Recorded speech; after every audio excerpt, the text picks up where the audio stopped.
Right. Right. So good afternoon, good evening, wherever you are, and welcome again to Fan Comments on Canon for a TV. And in the house today, as I advertise in a week, we've got James Rowe, who's going to give us his intelligence, if you don't mind, James, for the next Oh, 45 minutes.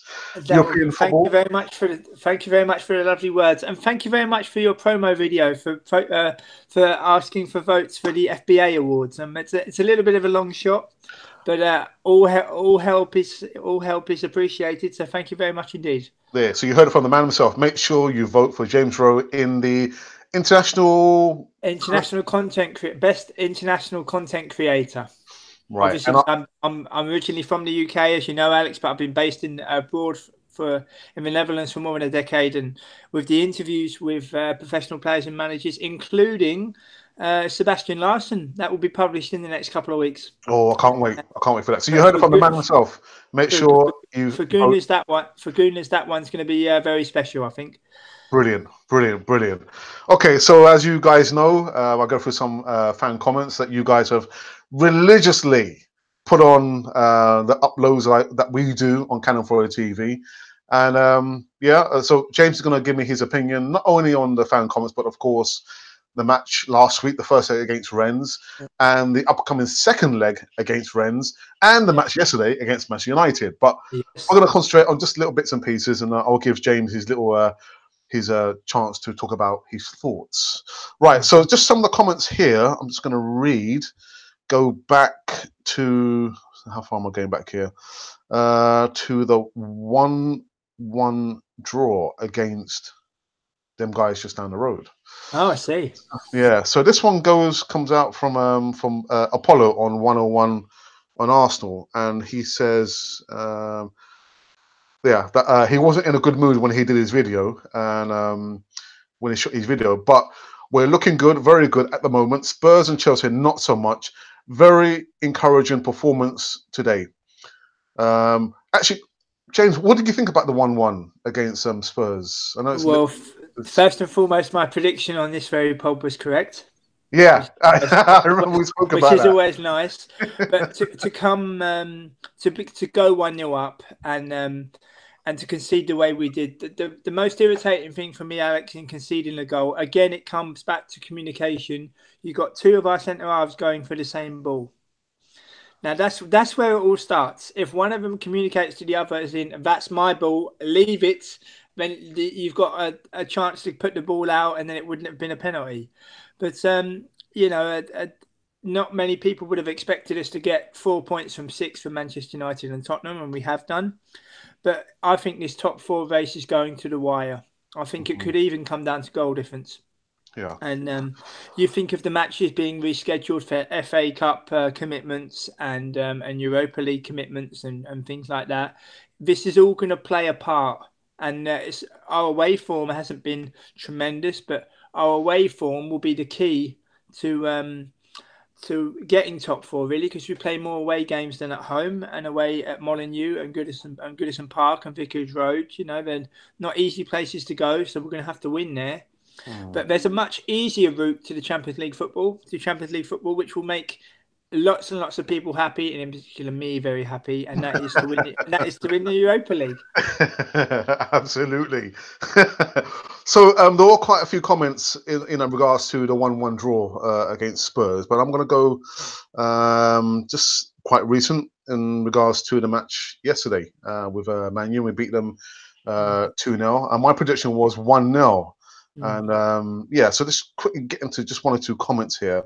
And we've got one here from where are we? Where are we? Sorry.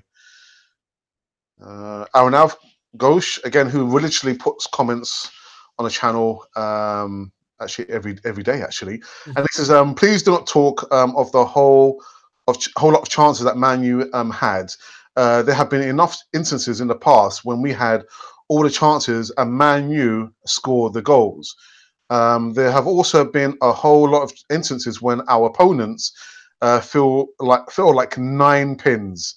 So he's talking about certain players falling over and getting the penalties when it was a soft penalty. James, I Yeah. hate to put you on the spot, but do you think Lacazette it was a penalty, or do you think it was a quite soft penalty to be given? I think in comparison to what's been given before, and especially the way Lacazette's body is positioned, you could say it is soft. But by the same token, Fred's got his hand all over his back, so you can understand why it's been given. But some you get, some you don't, and we managed to get it in this instance, and we managed to put it away. And it's the rub of the green, really. You hope that between now and the end of the season, we're not on the receiving end of such a penalty. Okay, so James, now's your time to tell us what your thoughts about the Rennes game, the first leg, and what your thoughts for the second leg this coming Thursday. Well, I'll start with the first one, and I knew it was gonna be a very difficult game. The tweets before the match of League 1 being a farmers' league and that kind of thing, a lot of it smacks of ignorance. A lot of it does. This is a Rennes side who are now unbeaten in their last 5 European matches. They've won 4, they've drawn 1. And I keep going back to it. They put 6 past Real Betis, who in turn this season in La Liga have beaten Barcelona away from home and beaten Atletico at home. And Rennes absolutely blitzed them in the second leg. And I think the third goal could prove costly. But I saw a couple of Rennes players. I mean, I knew of Ben Arfa, I knew of Sarr, but the young Benjamin Bourgeot, he looked fantastic. And he came through the youth setup at Lens, who had spawned the career of the likes of Varane at Real Madrid, Aurier at Tottenham, and even Torgan Hazard, brother of Eden Hazard, also played for Lens. He looks great. And we need someone like that. And I'm not trying to base it on the base of just one game. But when you look to the characteristics that Bourgeot had, we're looking for that type of player in the summer. Why wouldn't you inquire for his services? I mean, he spent time at Lens. I think he's played since 2017 for Rennes, I believe. And when a player makes such a good impression on against Arsenal, you would think the alarm bell should go. The alarm bell should go off. That he looks really good. I don't know if you can remember. Maybe viewers watching this now might not remember. But do you remember Chris Kuomia? I do. He was a thorn in our side when he was at Ipswich before he signed for Arsenal, and Arsenal signed him for I think it was 2 million or 1 million. And I'm trying to give the example of he was a player who every time he played against Arsenal made life very difficult, and we've got a player who we've seen last Thursday who was completely on song. His through ball, his first goal was tremendous. Hatem Ben Arfa as well. I was fortunate enough to interview the former goalkeeper of Auxerre, Quentin Vesberg, who was at Clairefontaine with Hatem Ben Arfa. You don't get into Clairefontaine unless you're an exceptional footballer, regardless of position. I think people read too much into Ben Arfa's period at Newcastle. Yeah. And we are going to have to fight tooth and nail on Thursday. I'm actually going to be at the match as well. We need an early goal. We need the crowd to be to sing their hearts out and be up for it. But I'll tell you now, Alex, this Rennes side will not be scared. If you can go and win away to Real Betis, I'm not being funny, but you can win anywhere.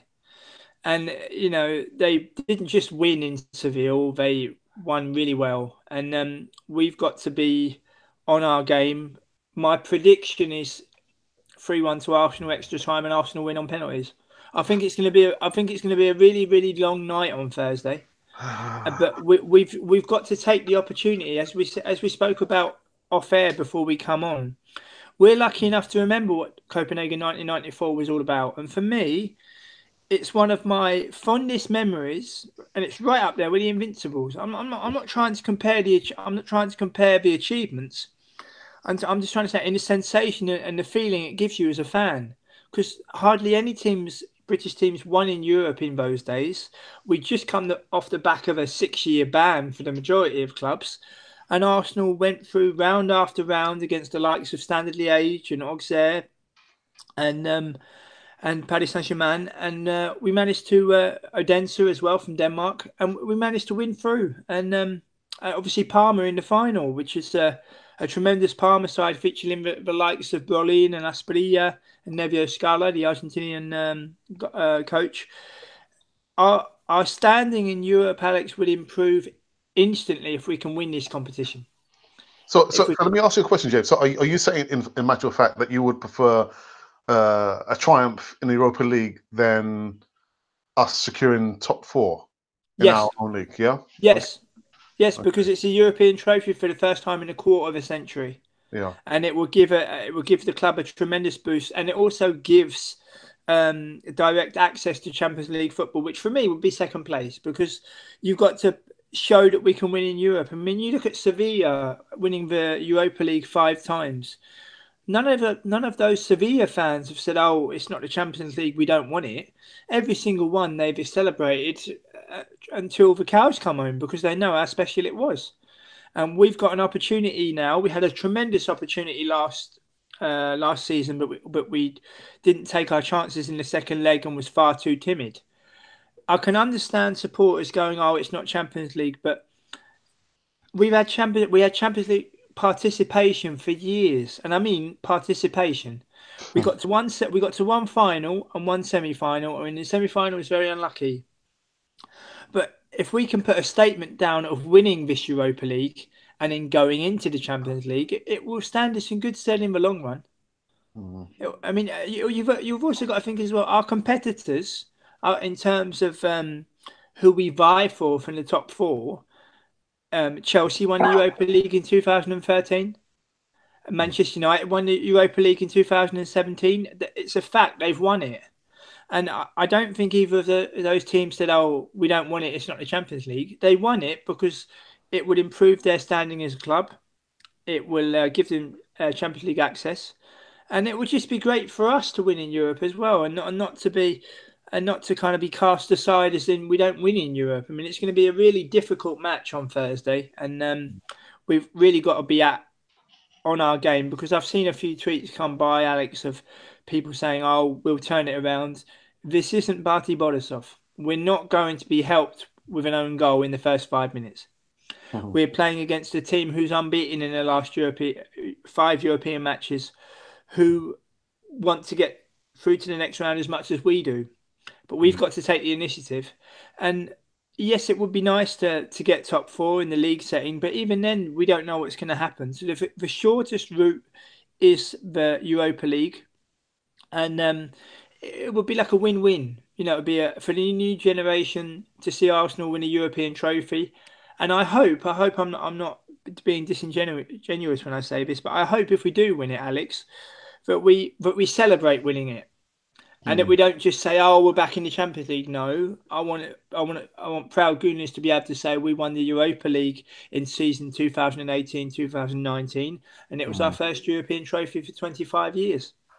Right. There's just some comments in the chat. I've got by Ibrahim, who everyone, he's a regular viewer on Canon Follow TV, and I've also got Ryan. Good evening, Ryan, from Hi, Ryan. Arsenal 89, and he's got a question here for you, James. He said, "Is third spot, excuse me, in our hands with the remaining 8 fixtures, or are we getting far ahead of ourselves? And does yesterday's win give us the confidence we need for Thursday's second leg?" It should give us the confidence for Thursday's second leg, but Thursday's game is going to be completely different. Yeah. It's going to be completely different. And I don't mean to sound churlish, but we've got to enjoy playing in Europe. I mean, I remember going to the first European home match this season against Wolfsklub Ottawa, where we won 4-2. And the stadium was like half empty. You know, not many people arrived. You know, people kind of said, "I don't fancy it." And there's me coming all the way from the Netherlands for it. But my own choice, of course. Yeah, so I think it should give us confidence, but it's going to be completely different. We've got to be really streetwise on Thursday. We've got to be really streetwise. You know, we've got to believe, but we're playing it against an excellent side. They remind me of Monaco in 2015. When I went to that match as well, the home match when we lost 3-1, and I remember waiting outside for my I remember waiting outside to go in, and as you do, you chat with fellow Arsenal fans and things like that. And I was chatting to one particular fan, and he said to me, "Oh, 4-0 tonight." I said, 4-0. I said, "You understand that this lot have topped the group with Bayer Leverkusen, Zenit St. Petersburg, and Benfica. I said, never mind getting through the group. They've topped it, and they're three very difficult away days. And we saw with the likes of Carrasco, Kondogbia, Subasic, what a tremendous side it was under Jardim. And this Rennes side, in terms of tenacity and being an awareness of the group they have, they remind me a little bit of Monaco. And to go back on Ryan's first point, I think third is getting a little bit too ahead of ourselves. This is going to go to the wire. You I know, agree. I absolutely agree. it could be, there could be loads of different scenarios. I'll give you one scenario. Arsenal's last game of the season is Burnley, and should we miss out on top four on the last day, but yet 17 days later have a European final to play for the first time since 2006, you know, then you could have a scenario where the pressure's on a little bit. I've always maintained the league will take care of itself. One prepares you for the other, but I just would love us to prioritise the Europa League. I mean, Manchester United did it when they was in a similar position in 2017, and they won the Europa League and managed to secure Champions League football for the next season and added a European title before the. Yeah, sorry. But James, I mean, this time round there are a lot more stronger teams now in the last 16 compared to when Man United won it. So that could be an argument and a factor.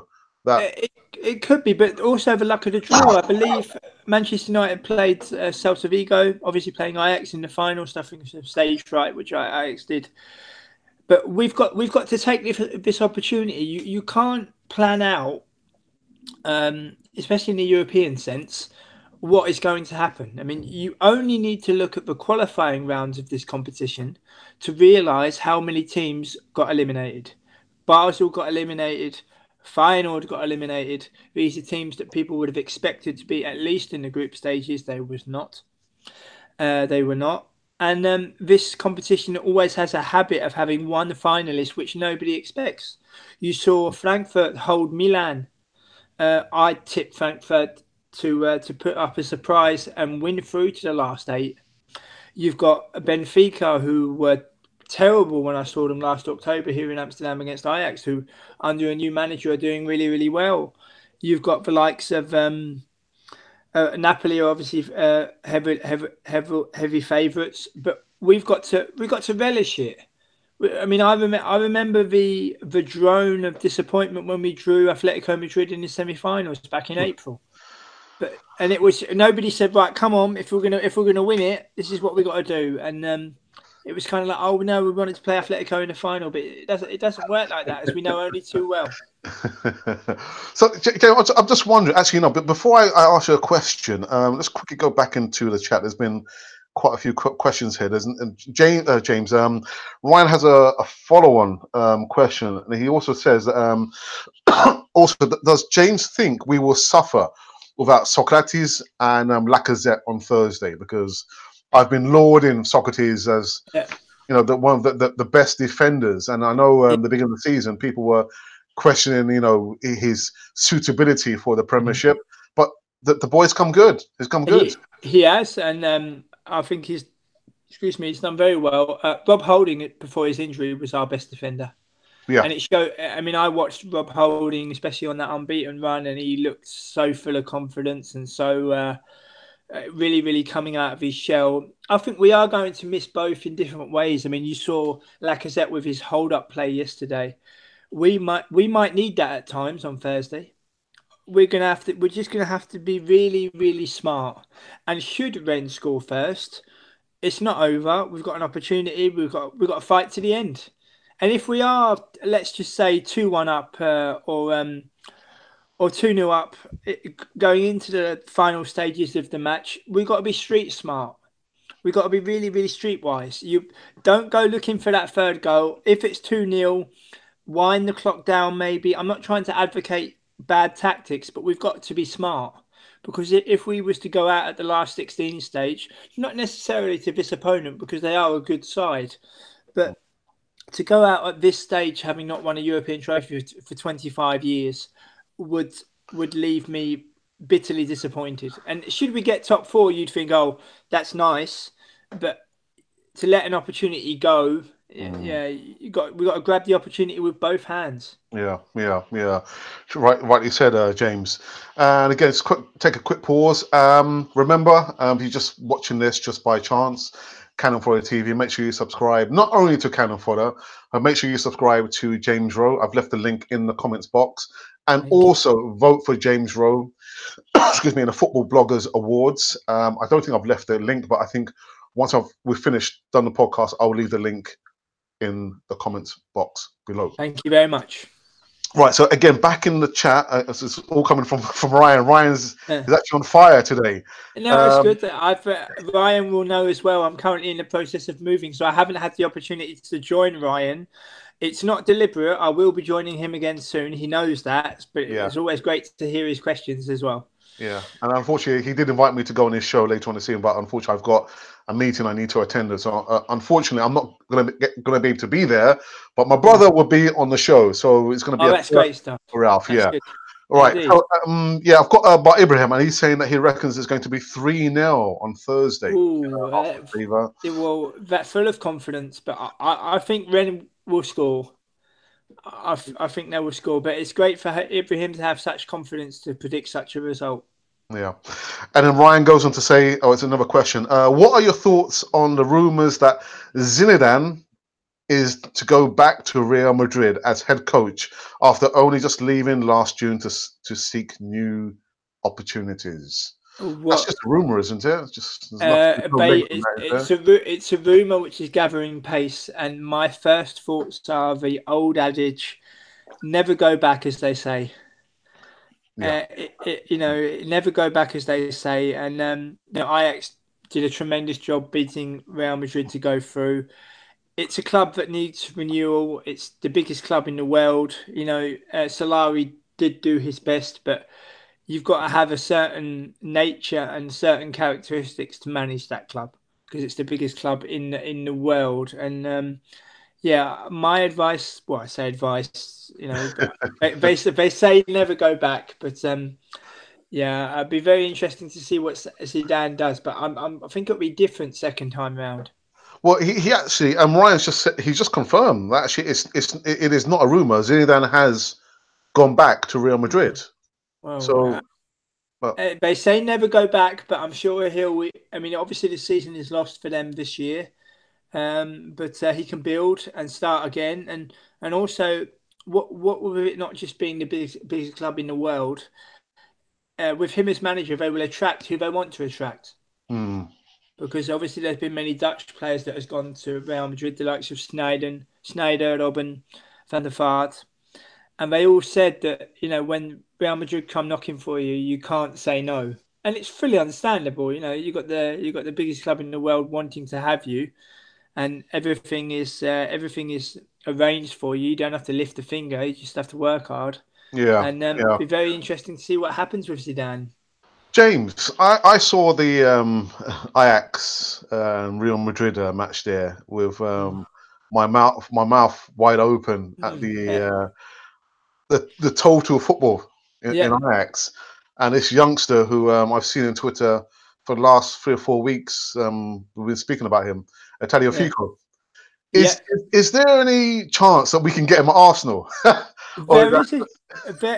There is a chance, but it'd be interesting to see what happens in terms of the sales, because with Van der Sar and Overmars, they want to remain competitive. At board level, they know that it's key for them to remain competitive, not just abroad, but also at home.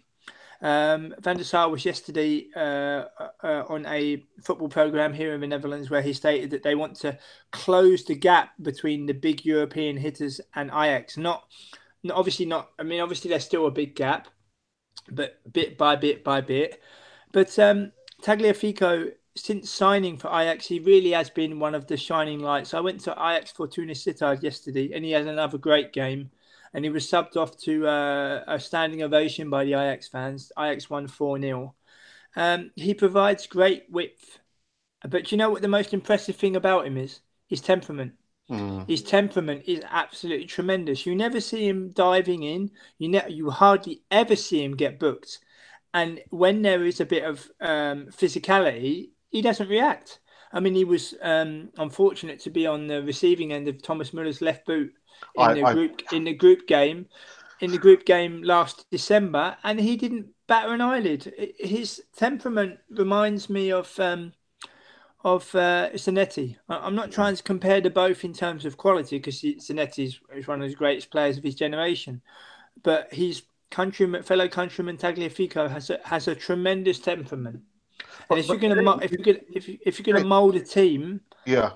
that temperament could come to the fore and really help us. But James, where does that come from? Does that come from coaching, or is it just his own? That's just the way that he is. I think in his particular case, it's the way he is. I think, but you see the different characteristics. I mean, I was watching Matthijs de Ligt yesterday. The game had only kicked off 3 minutes, and the ball's being played back to his goalkeeper, and he's gesticulating to his goalkeeper where his goalkeeper's got to put the ball. And this is a centre half of 19 years old. Oh. And there's real together. Tadic and Neres are providing great width, and Fortuna Sittard are dropping like a stone. They could very well end up in the relegation playoffs, having had such a tremendous start to the season where they was in the top 10. But Ajax play their game in hand against Pek Zwolle on Wednesday, and then they entertain PSV at the end of the month. But they're fighting on three fronts. Well, it's a fact they're still in the Champions League, but the club know that the Eredivisie is the most important thing. They're also in the cup final against Willem II, and Willem II also have former Arsenal player Danny Crowley on their books, who's been quite important for them and had his moments. So Ajax know that being in the cup final and fighting tooth and nail for the title, they need to have success in at least one of those, primarily the league, in order to kick on and solidify and consolidate in that respect.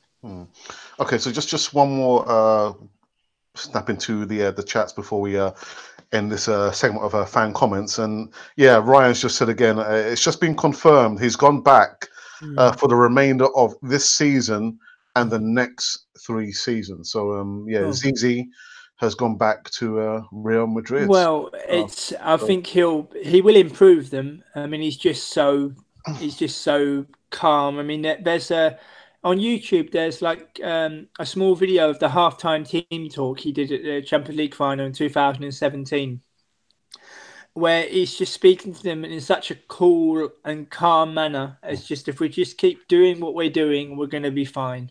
And then they went out and really played well in the second half and won the Champions League for a second time. And I mean, it's just a tremendous. They say that great players don't always make great coaches, but the intelligence of Zidane is just, I'm sure he can tell a defender what to do, and the defender will say, okay. He's not going to say, "Oh, you played in midfield. What do you know?" He's a tremendous manager, and best of luck to him on his return to Real Madrid. Yeah, and James, just before we sign off, so tonight it's Man City versus Schalke. Well, where do you see that result going tonight? I believe, is that not tomorrow? Is it? Is it tomorrow? Oh, I mean, I'm getting a bit ahead of myself. Tomorrow. I think Manchester City at home will finish the job. I know Schalke have been quite inconsistent. Yeah. And but whether Manchester City will have enough to win the Champions League, a lot of it depends on the draw. You've got Ajax and Porto also in the last 8. Flatico have a very strong lead. There's always every now and again a team comes along that wins it, a la Porto in 2004, and not many people expected Manchester United to win it in 2008 or Chelsea in 2012. Every now and again a team comes along that can win the Champions League. I mean, I hope it's Ajax. I mean, they're not, depending on the draw. I mean, over here in the Netherlands, people are just happy that they're in the last 8, but they know that the priority is the Eredivisie title for the first time in 5 years, and that's what they need to prioritise, in my opinion. Yeah. Well, listen, it's a good way to end this segment of fan comments. Again, whoever's watching, make sure you subscribe not only to Cannon Fodder, but make sure you follow James Rowe NL out there in the Netherlands. I've left the link in the comments box. James, again, it's always a pleasure to have you on the channel. You know, we're talking, Yeah. listen to your worldly thoughts about European football and Arsenal as well. So I want Yeah, to say well, thank you thank very you much. very much. I'm more than happy. Obviously, as Ryan knows, I feature on his pod quite heavily. Mm. This is also one of the pods I enjoy the most in terms of connection to Arsenal. And Well, thank for you. example, with the Europa League teams and draws and things like that, it's nice to give a little bit of information and provide something different because it's a big old world out there.